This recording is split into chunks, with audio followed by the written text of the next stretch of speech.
Alright guys, Hayzink here. You're back here watching videos on my channel which are obviously about Street Fighter Duel. I recently made a new intro, I hope you like it. Let me know in the comments down below.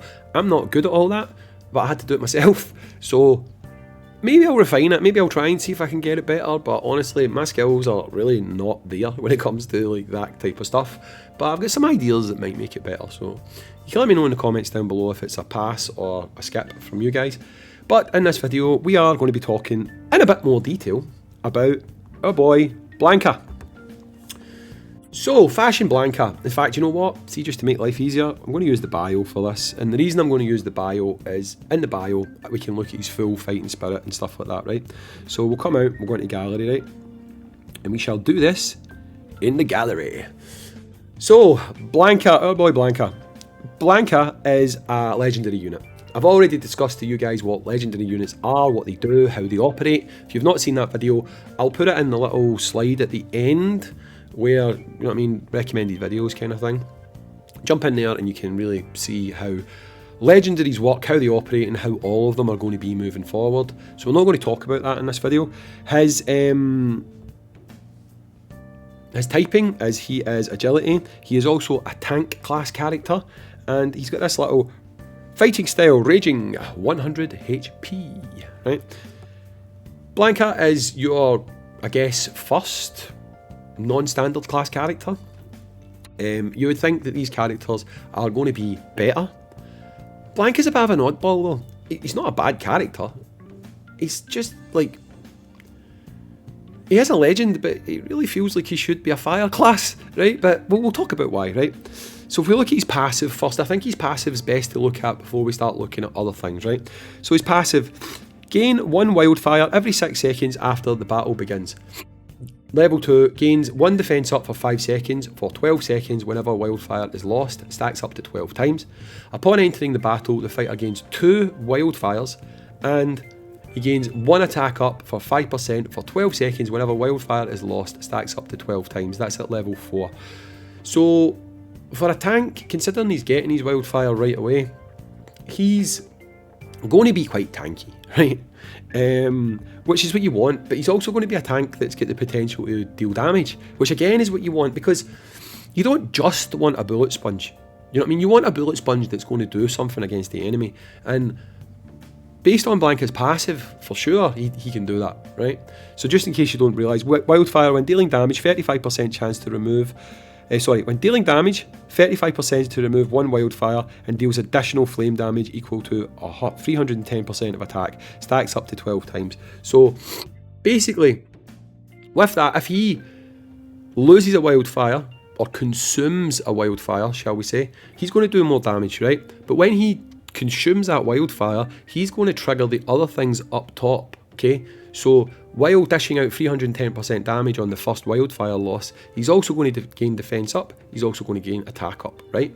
So you can see there that the way his kit is kind of functioning, it's all feeding into itself, meaning that he's going to do his role very well, okay? And he's going to be very good for free-to-play players. And let's be honest here, he might potentially, just based on his passive, be one of the best free-to-play tanks, if not the best free-to-play tank. But we'll go over the rest of his kit before we make that arbitrary statement that is he the best free-to-play tank or not, right? And to be honest, he's actually going to be the first true free-to-play character. And what I mean by that is the likes of Makoto and Hugo and all the rest of it, they're summonable characters, right? You can't summon this guy, you can't buy this guy, he's being given to you as a login, okay? So if you were to use the likes of Dokkan logic and stuff, Dokkan logic and stuff like that, free-to-play characters are not summonable, right? So technically, he's going to be the first true free-to-play character in your box when you get him. For some people that might be soon, it might be a bit later, but you're all going to get him. And maybe we can just call him the best free-to-play tank, because really he's the only true, pure free-to-play character. So anyway, let's look at his super. Spewing raging flames that strike enemies in a large area 6 times. This is an AoE obviously. Dealing flame damage equal to 473% of attack. Each attack has a 20% base chance to inflict burn times 1. Okay. When it's at level 2, when this skill inflicts burn on the target, the fighter has a 35% chance to receive an additional wildfire, because you already have 2 from his passive. Okay. Level 3 increases damage to 520% of attack, and the base chance to inflict burn to 25%. Okay, there you can see at the bottom what these things do. I'm not going to like speak over the top of them. Again, his super feeds into his passive, which again is great. More stacks of wildfire is good because it's more stacks you can then lose, get the boosts, get the other bonuses. So all of these things go hand in hand together to make this guy perform his functions very, very well. Now obviously if you've got him using that, he's then not going to be using that, right? So this is only going to be used if he doesn't start the combo chain. So charges up Ashen Power. If Fashion Blanka is attacked while charging, the attacker takes flame damage equal to 80% of Fashion Blanka's attack. Once fully charged, the flames shoot at the farthest enemy, creating what does that say? No, whatever. Flame damage equal to 480% of attack. Level 2, shooting flames consumes 1 wildfire. Again, that's good because if he's in your starting lineup, his passive's obviously there, he's got some stacks of wildfire, he's going to lose a stack of wildfire, he's going to get stronger and beefier. Right? So maybe having him in your team, not going first, but having a slot 1 combo, is going to work quite well for you. Okay, so level 3, when wildfire effects consumed by the skill have a 40% chance to be resumed, okay? You're still going to lose that wildfire, so you will still trigger part level 2 and level 3 of his passive. However, you might immediately just gain back another stack of wildfire. So if you've got like a speedy fast team and you're racking through the combos, you could be dropping and gaining wildfires, building up his stacks, making his defense, making his attack stronger, making him a better tank, making him a more damage dealing tank, and maybe you're starting to cross that line where he starts to become a bruiser, you know, where he's going to function for you as far more than just a bullet sponge. So top marks, Blanka. Finally, we've got his last skill, his final AoE combo. By the way, sorry, that's a single, okay? His final AoE combo.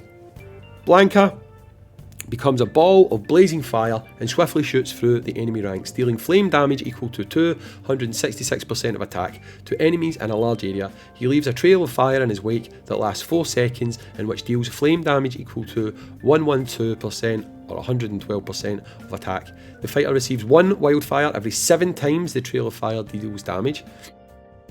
So in 4 seconds, 3 characters, you might get it.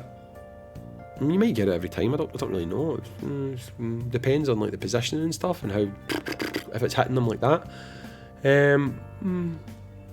Level 3 increases damage to 293% of attack, extends the duration of the trail of fire to 5 seconds. See, at that point you might actually find it's easier to make the level 2 one work, right? So it becomes better over time, like most things. When dealing damage, 35% chance to remove. Why we know this, right? So just on his kit. Just on his base kit, before we look at Fighting Spirit, just on his base kit, Blanka is great. He's great. What he does, he fits a role, fills a role, and functions in that role very well. Okay? He will be a great tank. He's free to play. He's easy to invest in because he's a legend. And he's both going to give you damage and he's going to give you good defense. Well, he's going to have good defense, right? His drawback based on his kit is clearly he would be better as a fire unit. And now, let me explain. Not being a fire unit means he can function in any team, right? However, because he's a legend, it doesn't really make a difference anyway, because if you were to take a fire unit and put a fire unit into a non-fire team, they're not going to contribute to the faction bonus. But he's not going to contribute to the faction bonus anyway. So really there's no difference between putting him in a team and putting a fire unit into a team that's filled with wind and maybe 1 lightning. It's not going to make literally the slightest bit of difference, because honestly, it's going to cost you the exact same. It's going to cost you a notch off your faction bonus at the top. So him not being a fire and being a legend makes no difference whatsoever to the fact that you can put him into any team, because by that regard you could put anyone into any team. The only way that would be different is if, like, Akuma, what we're expecting, if Akuma retains everything that he had as a fire character, but he's a master, he can go into any team and not penalise them in the factional bonus. So that's when that actually becomes important, right? But the fact that he's a legend, and if someone says he can work in any team, so can anyone if they're not contributing to the faction bonus. So that's his downside. He would honestly, because of what he's got, he would be better as a fire faction, because then you could, like, obviously use him with someone else to trigger maybe a 4+2 or a 4 with him in the team, you know, and 2 Infernos or something. I'd say that's his drawback, but it's not a huge drawback, but it is a drawback nonetheless. So we'll look at his fighting spirit. These guys are important. So important. I've been asked to make a video just about fighting spirits. I don't know if I'm going to though. I might. We'll see. So let's see what he's got. So obviously you get boosts, right? So if you max out his fighting spirit, you'll get 23% HP, 28% attack, 28% defense, 10% dodge. It's a lot of boosts going on there, right? But these are the important parts here. So if you get him to level 5, when he's in the assist position, when the assisted fighter deals flame damage, right? So important here, he needs to support a flamed unit, right? Don't just put him on support for anyone. You need to be running a team that has flame units in your attacking lineup. So someone like Dhalsim, he'd be a great support for someone like Dhalsim, right? When the assisted fighter deals flame damage, 12% chance to receive 1 times attack up equal to 8% of Fashion Blanka's attack for 12 seconds. Stacks up to 4 times. When taking flame damage, 12% chance to receive 1 defense up equal to 8% Fashion Blanka's defense for 12 seconds. Stacks up to 4 times. Okay, so word this better, right? He needs to be support if you want to gain his attacking bonuses for a flame unit. However, if you are facing a flame team, so if you're in a tricky stage that's got flame characters, you can have him supporting non-flame characters, because his assist skill is going to come in clutch to help those guys survive. Okay, so ideally you want him supporting a flame character, but there is situations where you can put him on support for non-flame characters because they're going to get bonuses in defense from him being there. However, obviously, if you've got a flame character taking on other flame characters, he's going to get both attack and defense, right? Or give both, should I say. So the next one, unlocked at level 10. This is for him, not an assist, okay? When other teammates deal flame damage, 15% chance to deal 1 wildfire. So that's good. If he's on a flame team, again, kind of shows you here that Blanka's clearly really supposed to be a flame unit. If he's on a flame team, he's going to get more wildfires, more chances to drop those wildfires, more chances to get stronger, more chances to get chunkier in defense. I mean, if anyone doesn't agree with me that this guy's clearly at some point he was going to be a flame character and they decided, let's make him a legend, right? Clearly his kit is just pure flame character. Unlocked at level 20, when the fighter consumes wildfire, 40% chance to grant a random ally 1 times wildfire. And obviously, it works the same with them in their passive. When they lose it, they've got a chance to, they'll do the extra damage and all the rest of it, right? Unlocked at level 30, increases the chance that other allies receive wildfire to 80%. When other allies consume wildfire, they also receive the defense and attack bonuses from prairie wildfire. So they get his passive kicking in there as well. So essentially, if that at that point, that's good, but that's a lot of investment. I've explained to you guys in the Legends video, if you watch it, it's particularly difficult to get characters up to level 30. It's going to take you using like all your means to get those chests where you can select the crystals you want and stuff like that. Eventually you'll do it over time, but if you've got a plan where you want a character in your squad, you want that character to really function at peak levels, unless their name's Mad Ryu, because you don't want to touch these two if you're Mad Ryu. But with characters like this, you certainly do, right? Because he is literally going to share his passive, is the best way of putting it. Look at it, I mean, he's going to give them wildfire where they'll do more damage when it's consumed. On top of that, is it flame damage? It's one of them, it's either more damage or flame damage, it doesn't matter.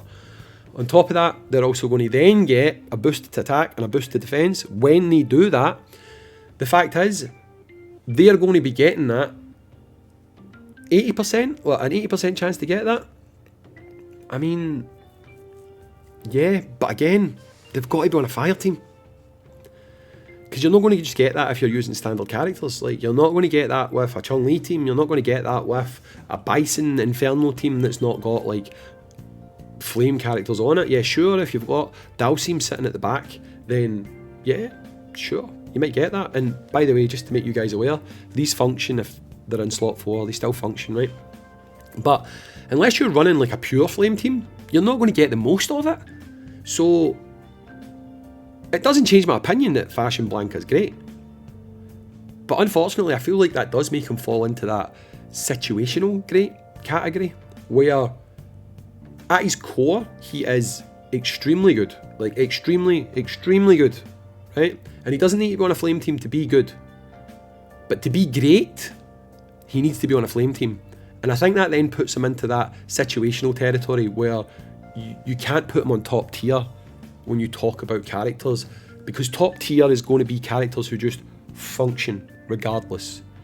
The fact that he does function very, very, very well, and I would still say that because he's the only real free-to-play character, he's the best free-to-play tank. Again, we're arguing semantics. If you come back to me and say, well, I summoned Makoto and I'm free to play. So Makoto's a summonable unit. Like, by its definition, free-to-play characters are either exchangeable from events for free or are given out as rewards and stuff like that, right? That's a free-to-play character. So really, no one can say I'm wrong. He is the best free-to-play character because he's the only real free-to-play character. But he is still that. But if you're someone who runs Flame, which is not everyone, because I think it's the least favoured faction at the moment, he is not going to be the greatest because of those things I mentioned. However, when Akuma comes, assuming Akuma keeps his kit, but they just change his typing, he's going to be great on a team with Akuma, because Akuma is going to be dealing flame damage. Akuma is someone who can definitely benefit from this guy, and that might be music to everyone's ears. But that's it. That's me. That's Fashion Blanka. He gets great marks. Great marks. Just not great enough marks to put him top tier. If we were doing the whole tier list thing that I don't really like doing, because of his caveats of you need flame characters to really get the most out of him, I would put him in A before I'd put him in S. If S is top tier, A's just below top tier, I'd put him in A, not S, for that reason. Anyway guys, I have been Hayzink. I have been talking for a long time. My throat hurts again. I will catch you all in the next video. Peace out guys, and I shall see you all later on the Menjay.